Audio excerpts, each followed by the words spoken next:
दोस्तों आज मैं आपको बताने वाला हूँ चार ऐसे खतरनाक भूतिया गेम्स जो आपको कभी नहीं खेलने चाहिए। मेरा नाम है मोहित सारण और आप देख रहे हैं the horror talks episode 10 part 2। Game number 1, one man hide and seek. इस गेम को ज़्यादातर जापान में खेला जाता है। इस गेम को खेलने के लिए आपको एक गुड़िया ले लेनी है। इसके बाद आपको थोड़े चावल और अपना एक नाखून इस गुड़िया में रख लेना है और फिर गुड़िया को पानी से भरे एक बर्तन में डाल देना है। इसके बाद आपको उस गुड़िया को कोई भी एक नाम दे देना है और फिर घर की सारी लाइट्स बंद करके आपको घर में अंधेरा कर लेना है। इसके बाद आपको अपने मुंह में नमक का पानी भर लेना है और मन ही मन 10 तक की गिनती शुरू कर देनी है। याद रहे आपको गलती से भी नमक का पानी निगलना नहीं है। इसके बाद अगर आपका नसीब अच्छा रहा तो घर की सारी लाइट्स जलाने के बाद आपको दिखेगा कि वो गुड़िया वहाँ से गायब हो चुकी है, क्योंकि अब तक उस गुड़िया में आत्मा आ चुकी होगी। इसके बाद आपको उस गुड़िया को पूरे घर में ढूंढना शुरू कर देना है। अगर आपको वो गुड़िया मिल गई तो तुरंत आपको मुंह में भरा पानी उस गुड़िया के ऊपर डाल देना है और उस गुड़िया को पूरी तरह डिस्ट्रॉय कर देना है। लेकिन अगर आप ऐसा नहीं कर पाए तो आपके साथ क्या होगा ये कोई नहीं जानता। Game number 2, the game of three Kings. अगर आप दूसरी दुनिया देखना चाहते हैं तो ये गेम आपके लिए ही है। इस गेम को आपको एक बड़े कमरे में खेलना होगा जिसमें चारों तरफ अंधेरे के अलावा कुछ ना दिखे। इस गेम को खेलने के लिए कुछ मोमबत्तियाँ, 2 शीशे और 3 कुर्सियों की ज़रूरत पड़ेगी और एक ऐसी चीज़ जिसे आप बचपन में ज़्यादा यूज़ करते थे। अब आपको तीनों कुर्सी और मोमबत्तियों को एक त्रिकोण में रख लेना है और दोनों शीशों को 2 कुर्सियों पर रख लेना है।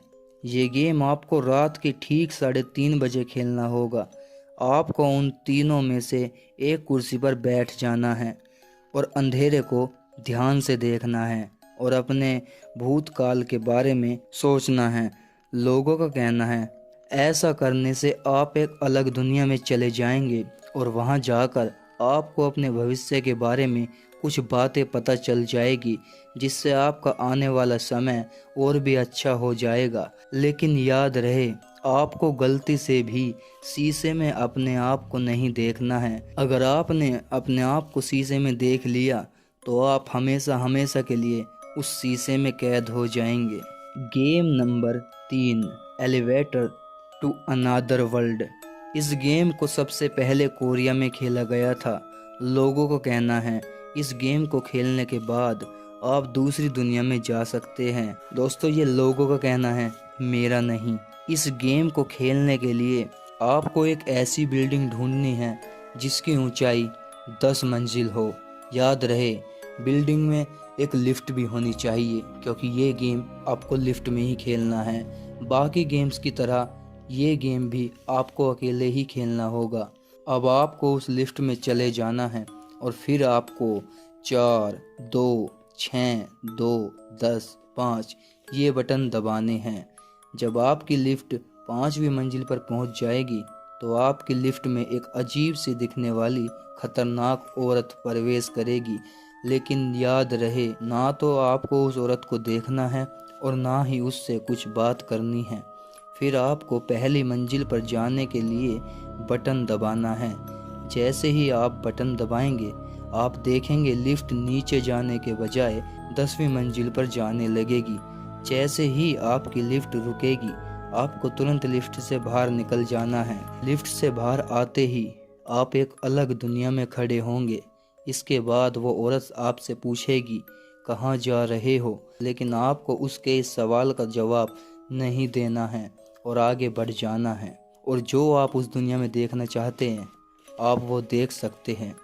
आपको वापस अपनी दुनिया में आने के लिए दोबारा लिफ्ट में आ जाना है और फिर से वही नंबर दबाने हैं, 4, 2, 6, 2, 10, 5 बटन दबाकर आपको वापस आ जाना है। Game number 4, baby blue. ये गेम आपको एक ऐसे कमरे में खेलना है जिसमें एक बड़ा सा शीशा हो। आपको उस कमरे की सारी लाइट्स बंद कर लेनी है। याद रहे, कमरे में थोड़ी भी रोशनी नहीं होनी चाहिए। कमरे में पूरी तरह अंधेरा करने के बाद आपको उस बड़े से शीशे के सामने खड़ा हो जाना है और अपने हाथों को ऐसे कर लेना है जैसे आप किसी बच्चे को हाथों में ले रहे हो, और फिर आपको शीशे की तरफ देखकर बोलना है, बेबी ब्लू, मुझे पता है तुम्हारी माँ ने तुम्हें कैसे मारा था। आपको ये तब तक बोलना है जब तक आपको अपने हाथों में किसी बच्चे का वजन महसूस ना हो। इसके बाद आपको अपने हाथों में एक बच्चा महसूस होगा जिसका वजन लगातार बढ़ने लगेगा, लेकिन आपको उस बच्चे को नीचे नहीं गिराना है। इसके कुछ ही देर बाद आपको शीशे में उस बच्चे की पागल माँ की आत्मा दिखाई देगी जो काफ़ी गुस्से में होगी, लेकिन आपको बिल्कुल भी डरना नहीं है और उसे ये एहसास दिलाना है कि उसने एक मासूम से दिखने वाले नादान बच्चे की जान ली है। लोगों का कहना है अगर आप उसे समझाने में कामयाब हो गए तो आपकी सारी इच्छाएं पूरी हो जाएगी, लेकिन अगर आप उसे समझाने में नाकामयाब रहे तो आपकी जान भी जा सकती है। तो दोस्तों, यही थे वे 4 खतरनाक भूतिया गेम्स जो आपको कभी नहीं खेलने चाहिए। ये गेम आपको कैसे लगे हमें कमेंट करके ज़रूर बताएं। अगर वीडियो पसंद आई हो तो वीडियो को लाइक करें, चैनल पर नए हो तो चैनल ज़रूर सब्सक्राइब करें। Thanks for watching.